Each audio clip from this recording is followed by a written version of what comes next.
Assalamualaikum warahmatullahi wabarakatuh. Apa kabarnya Bapak Ibu dan teman-teman semua? Mudah-mudahan Bapak Ibu dan teman-teman semua berada dalam keadaan sehat, murah rezeki dan selalu dalam lindungan Allah Subhanahu wa taala. Jumpa lagi bersama kami Bapak dan Ibu di MTK Channel, yang mana pada video tutorial kali ini kami akan coba membahas yaitunya mengenai bagaimana cara pemutakhiran data calon peserta PPG dalam jabatan. Langsung saja Bapak dan Ibu, di sini bisa kita lihat surat dari Kementerian Pendidikan Kebudayaan, Riset dan Teknologi pada tanggal 8 Juni 2024. Di sini perihalnya tentang pemutakhiran data calon peserta pendidikan profesi guru. Nah, kira-kira bagaimana langkah-langkah pemutakhiran datanya? Nah, di sini Bapak dan Ibu dan teman-teman semua, di sini ada dua buah poin. Yang pertama adalah data yang perlu dimutakhirkan. Nah, ini poin pertama. Kemudian untuk poin kedua, yaitu batas waktu pemutakhiran data dimaksud adalah tanggal 30 Juni 2024 pukul 23.59 waktu Indonesia Barat. Nah, ini adalah tanggal terakhirnya, tanggal 30 Juni.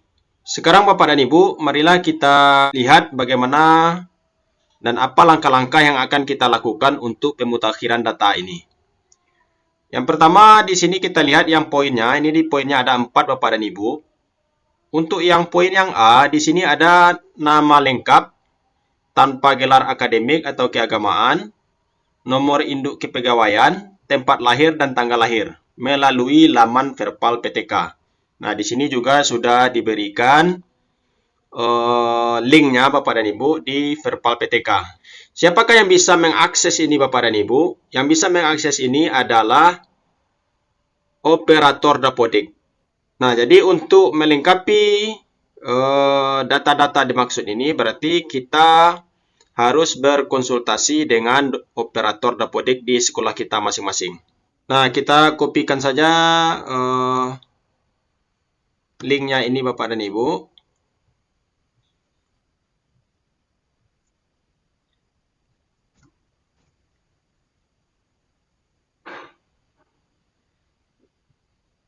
Nah, kita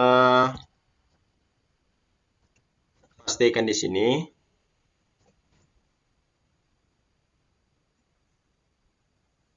Nah, ini disuruh login. Ini email dan password adalah operator dapodik yang tahu Bapak dan Ibu. Nah, kita login Bapak dan Ibu. Nah, ini adalah datanya Bapak dan Ibu. Kita bisa mencek di sini Bapak dan Ibu apakah sudah sesuai dengan permintaan dari surat tadi. Bisa kita lihat kembali.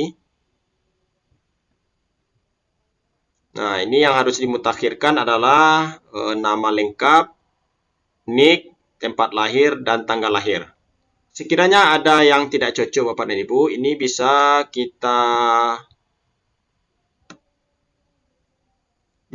buat di sini ada perbaikan identitas. Nah, kita klik perbaikan identitas. Nah, misalnya, nah ini Bapak dan Ibu, misalnya ada di sini nicknya yang berbeda.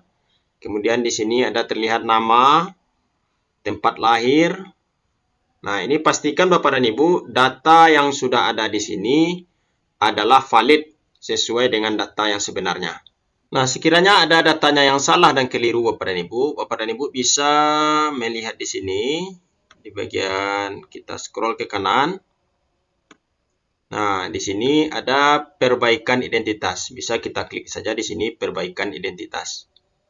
Nah, bisa Bapak dan Ibu buat di sini. Nah, di sini identitasnya. Setelah selesai, maka klik perbaikan data. Nah, itu adalah langkah pertama yang bisa kita lakukan Bapak dan Ibu. Kemudian, langkah kedua, apa yang harus dimutakhirkan? Yang B ini adalah riwayat pendidikan formal, mulai dari jenjang pendidikan dasar hingga pendidikan terakhir. Berarti mulai dari SD sampai S1. Melalui manajemen individu PTK. Yang untuk nomor B ini berarti masing-masing guru bisa mengakses atau memperbaiki dan menambahkan data yang dimaksud ini. Nah, coba kita kopikan di sini.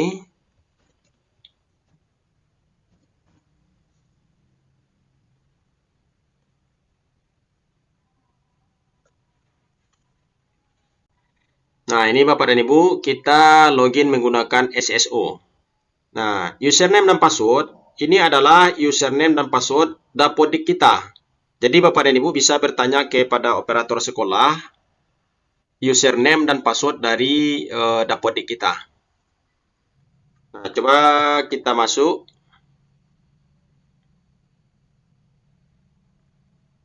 Nah, ambil satu aja Bapak dan Ibu, boleh atas, boleh bawah. Nah, di sini Bapak dan Ibu, kita masuk di bagian menu pendidikan. Nah, ini ada pendidikan. Kita scroll ke bawah. Nah, ini ada pendidikannya Bapak dan Ibu, ada SD, ada SMP, dan ada SMA, dan juga ada S1, ada 4 buah. Nah, ini sengaja kami buramkan Bapak dan Ibu. Jadi Bapak Ibu dan teman-teman semua, sekiranya ada yang belum dimasukkan atau diinputkan riwayat pendidikannya, bisa ditambahkan di sini Bapak dan Ibu. Jadi sifatnya kita di sini mencek, jika sudah lengkap berarti sudah aman. Dan juga dilihat data-datanya, apakah sudah sesuai atau bagaimana. Nah, bagaimana jika belum ada dan belum lengkap Bapak dan Ibu? Bisa kita lihat di sini ada titik 3. Nah, kita klik, kemudian tambah riwayat. Nah, di sini Bapak dan Ibu dan teman-teman semua bisa mengisikan identitas yang sesuai dengan permintaan. Nah, setelah diisikan nanti akan diklik simpan di sini. Nah, kebetulan kami di sini sudah lengkap Bapak dan Ibu. Itu adalah langkah kedua yang kita lakukan. Sekarang untuk langkah yang ketiga atau yang C di sini, riwayat karir guru. Mulai dari pertama kali mengajar melalui aplikasi Dapodik. Nah, siapa yang bisa mengakses ini Bapak dan Ibu? Ini adalah operator Dapodik sekolah. Kebetulan kami di sini Bapak dan Ibu tidak mempunyai aplikasi Dapodik, jadi kami tidak bisa melihatkan bagaimana cara memasukkan riwayat karir. Cuman Bapak dan Ibu bisa kita cek dan kita lihat saja di bagian yang tadi. Nah, di sini Bapak dan Ibu, di sini kan ada pendidikan tadi. Nah, di sini ada riwayat. Nah, di sini ada riwayat. Nah, ini Bapak dan Ibu, riwayat karir yang kami miliki. Nah, ini ada 2. Yang pertama, ini adalah GTY, Guru Tetap Yayasan di sekolah swasta dulu Bapak dan Ibu. Dan sekarang sudah menjadi P3K. Jadi masukkanlah semua riwayat karir kita mulai dari honor atau sekolahnya di mana. Kemudian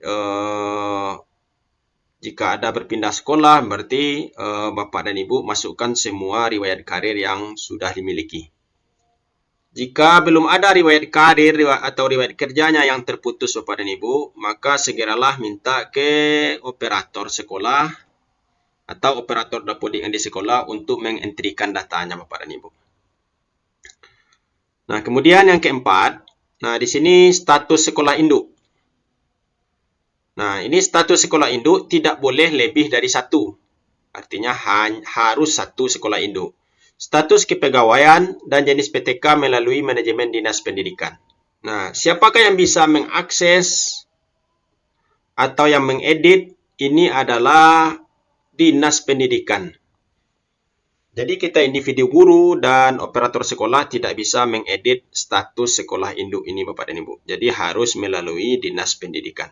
Operator sekolah ini hanya bisa mencek saja Bapak dan Ibu. Bisa melihat saja di mana sekolah induknya. Tapi tidak bisa mengedit. Yang mengeditnya hanya dinas pendidikan. Jadi kalau misalnya di operator sekolah ada lebih dari 1 sekolah induk, berarti Bapak dan Ibu hubungi dinas pendidikan untuk merubahnya. Nah, Bapak dan Ibu, ini batas waktu pemutakhiran, ini tanggal 30 Juni 2024. Nah, demikianlah Bapak dan Ibu dan teman-teman semua tutorial singkat kami bagaimana cara pemutakhiran data untuk PPG dalam jabatan. Semoga Bapak dan Ibu dan teman-teman semua bisa dipanggil untuk PPG pada tahun ini. Kami sudahi dengan Assalamualaikum warahmatullahi wabarakatuh.